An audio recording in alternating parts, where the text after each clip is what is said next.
Hey Eagle fans, I'm Thomas Mott. Welcome into Philadelphia Eagles Now, and today we're going to go ahead and answer all of your mailbag questions, as we always do here towards the weekend, towards the end of your week. Hopefully you enjoy this kind of stuff where we try and answer your questions and break down all the latest stuff that's going on in and around the Philadelphia Eagles. So we'll go ahead and start with this first question. Now you'll see the name, it's Thomas Mott. This is my question. It says, well, are we going to trade for Jamal Adams though? P.S. You have great hair. Thank you, Thomas. Thomas makes a great point. Why am I answering my own question to start this mailbag video? Because nobody asked a question about Jamal Adams, and it blew my mind so much that I want to do at least talk about Jamal Adams, so I asked my own question. Here's the deal. Adam Schefter, of course, reporting, and Jamal Adams himself saying he's demanding a trade from the New York Jets, which means, oh my goodness, could the Eagles trade for Jamal Adams? Well, at first I was like, no, not a chance, and then Schefter tweeted out his list of teams that Adams says he'd like to be traded to. Now, first off, take a look at this list. To me, it's absolutely fascinating. His four NFC East teams, or NFC teams, are the Eagles, Cowboys, 49ers, and Seahawks. And then, of course, he also mentions three AFC teams, the Chiefs, the Texans, and the Ravens. Now, the first thing you do with this list is you go, oh my goodness, the Eagles are on the list. He wants to be traded to the Eagles. But look at the rest of these teams here. It's very clear what Jamal Adams is doing. He wants to be traded to the best teams in the National Football League. I mean, every team on this list is a playoff caliber team. And the question then becomes, is Jamal Adams just going to not play for any team that he gets traded to? Is he only going to play for these teams right here? It's a very interesting thing overall. So first off, I want to go ahead and douse the idea that Jamal Adams to Philadelphia is going to happen, or is a very high chance of happening. I think the Eagles might make a phone call and see what the price would be, but it's going to be a little bit too high in my opinion. So Bleeding Green Nation has a whole article on this right now on their website, and a great quote that I wanted to share with you guys, kind of explaining why Adams to Philadelphia just doesn't make a lot of sense. Quote, but with Adams demanding a new deal that pays him like one of the top safeties in the league, his current deal might not last much longer. Can the Eagles really afford to give up premium assets in addition to handing over another big money contract? Probably not. The Eagles are currently $50 million over the cap in 2021, and they're counting on rolling over most of their 2020 cap space to help lower that deficit.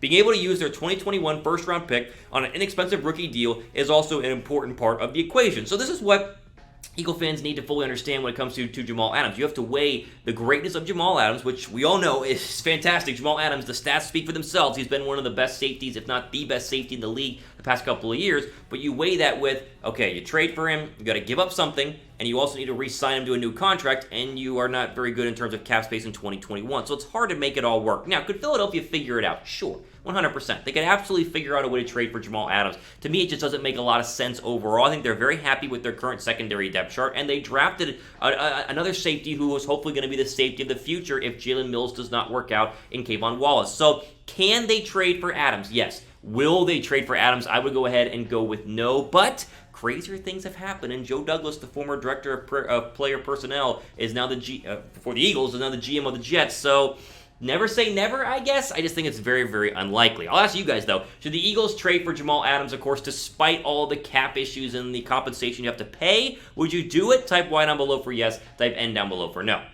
Moving on, more questions here on our Philadelphia Eagles mailbag. Of course, we'll get to your questions now here. Kristen Stewart asks, #Eagles, do you think the Eagles should sign someone to make up for Brandon Brooks' spot on the O-line? And if they do, who should they get? Now, we've talked about this in a video a couple of days ago. I gave like 12 full players that you could go out and sign right now in order to go ahead and fill the hole that is left by the Achilles tear of Brandon Brooks at right guard. The problem is that the replacements just aren't that great. So, the top four replacement guys that everyone is talking about, Jason Peters, Larry Warford, Ron O'Leary, and Mike Person. Those are the first four on the list in terms of free agent options at right guard. The problem is a guy like Jason Peters, of course, is a left tackle, so as we talked about, moving him to right guard just doesn't make a lot of sense.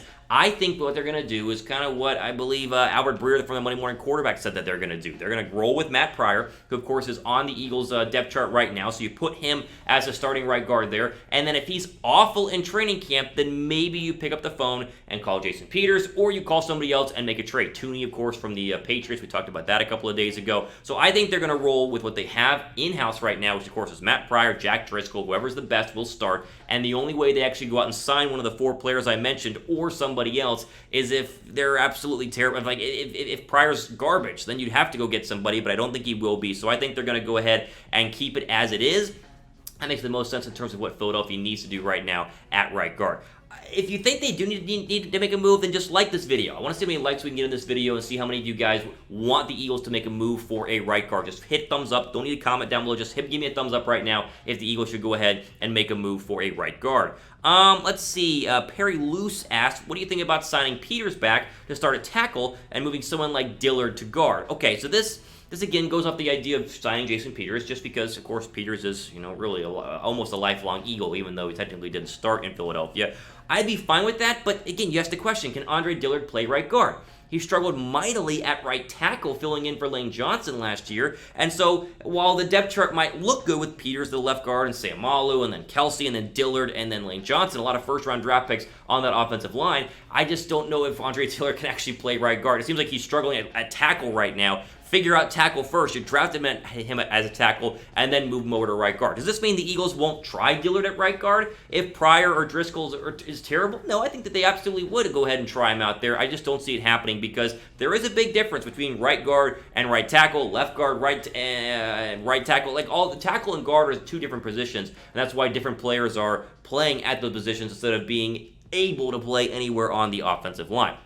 I talk a lot of Philadelphia Eagles stuff on my Twitter account, so before we go to the next question, if you've not followed me on Twitter, you're missing out. @RealThomasMott, give me a follow, as of course we do a lot of Eagle stuff. I retweet a ton of Eagle stuff. You can ask me questions that way as well. Right into my DMs, that's where you go, @RealThomasMott on Twitter. Go ahead and give me a follow. Next question. You think our starters are enough to compete for the playoffs? Absolutely. 100%. I've said this before. The Eagles are the best team in the NFC East, and the Eagles are one of the best teams in the NFC. Now, the NFC is loaded. We've talked about how the Eagles have a tough schedule, so is it 9-7, is it 10-6, somewhere around there. But these are my 4 predicted division winners, as I've said consistently over the past couple of weeks. The Eagles will win the East, the Bucs will win the South, the Niners will win the West, and the Vikings will win the North. Now, is that set in gold? Is that guaranteed, set in stone? The Vikings are going to win the North. The 49ers are going to beat out the Seahawks? No. I mean, listen, the Saints could win the South. The Cowboys could win the East. The Seahawks could win the West. And then you could have the Packers win the North. But in my opinion, these are the best 4 teams in the NFC, which means they will be the 4 division winners. So yes, the Eagles have a great defense.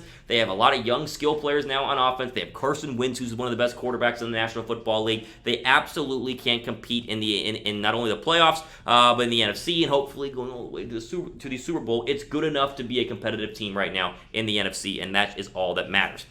Who are you guys having winning each division? I mean, I might as well ask. I just gave you my 4. Give me your 4 down below. Just give me your 4 division winners right now. If you had to pick them in the comment section, I want to see what you guys think. Am I right? Eagles, Bucs, Vikings, and Niners. Am I wrong? Give me your opinion right now down below. Couple more here. Let's go. Jersey Fishing asks, who do you think the Eagles should sign? Jadeveon or Logan, and which one do you think would be ready?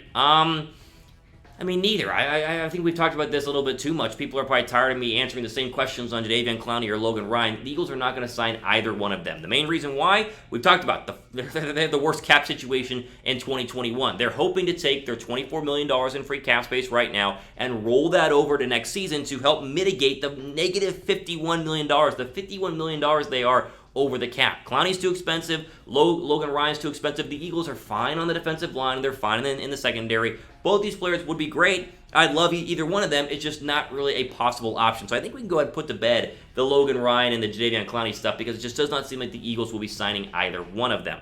Before we keep going, got a couple more questions left. I want to keep bringing up the Stronger Together campaign that's happening right now at chatsports.com/PhillyStrong. Your promo code right now is, of course, if you just go to chatsports.com/PhillyStrong, you can go ahead and pick up the Stronger Together t-shirts, which you see rotating on your screen right now. The gray ones, the white ones, they're all less than $20 right now. And all proceeds, of course, go to coronavirus relief funds. The NFL takes no cut of this, so it's a great deal, great campaign overall. Link is down below in the description, chatsports.com/PhillyStrong to pick up your t-shirt right now. Other questions here. Ethan Wise, he asked, trade for AP from Washington. Sanders gets the majority of the load, and AP comes in for short yardage plays. Well, would Adrian Peterson be okay with not getting a ton of carries? Because we forget that last year he had 211 of them and almost rushed for 1,000 yards. Like, Adrian Peterson, for as old as he is and as many miles as he has on that body, is still getting a ton of carries and was really the workhorse back for the Washington Redskins. Plus, would the Washington Redskins trade their workhorse back in the division to Philadelphia? It's just unlikely. I mean, listen, Adrian Peterson on the Eagles, to me, would be fine. I think 1-2 punch with him and Sanders would be great. But I think the Eagles are confident in the running back depth chart they have right now. They could have made a move for Hyde. They could have made a move for Freeman. They could still go sign LaShawn McCoy, and they haven't. So I think right now you're looking at Miles Sanders being, of course, the lead running back, and then a mixture of Boston Scott and Corey Clement and maybe Elijah Holyfield, and who knows, an undrafted free agent rookie running back as well, to be kind of that 2-3 punch, the second and third running back on the roster right now. I mean, trading for Adrian Peterson would be fine. I just don't see why Washington would do it. I don't think Washington will do it, and that kind of kills that whole idea right there. We are really close to 11,000 subs here on Philadelphia Eagles Now, which is crazy. Like, we're so close to 11,000 subs. So if you guys like the content, you like the mailbag questions and all sorts of stuff like that, go ahead and click the red subscribe button down below. We would greatly appreciate it. Last question here. Devon Watson, sorry if I butchered your name, asks, Eagles mailbag question 1, would you trust Jalen Hurts to lead the Eagles to any kind of success if Carson Wentz went down? Sure, I hope so. I mean, I guess that's the reason why they went ahead and drafted Jalen Hurts as high as they did in the second round. I just hate this whole narrative that Carson Wentz is an injury-prone quarterback, because you look at the injuries that he's had, and the majority of them are not an injury-prone thing. It's like any quarterback in that situation would have got a concussion and knocked out of the game from Jadeveon Clowney. Any quarterback getting hit in the knee would have probably torn his ACL and his MCL. I mean, it's just like the idea that Carson Wentz is this injury-prone quarterback. He's only missed like 8 games throughout his entire 4-year career. It's not a lot overall when you compare that to some of the other quarterbacks in the National Football League. Jalen Hurts, listen, like I said, I guess that's the reason why you went ahead and drafted him. I think Nate Sudfeld would be fine filling in as well. I think the whole idea is that Carson Wentz stays healthy and you build Hurts into, I guess, a trade piece, or if Carson goes down, heaven forbid, Hurts can come in. I trust him, though. I mean, I think Jalen Hurts is a fine quarterback. I just didn't think the Eagles needed to go ahead and get him, but we've talked about that a little bit too much here on Philadelphia Eagles Now as well.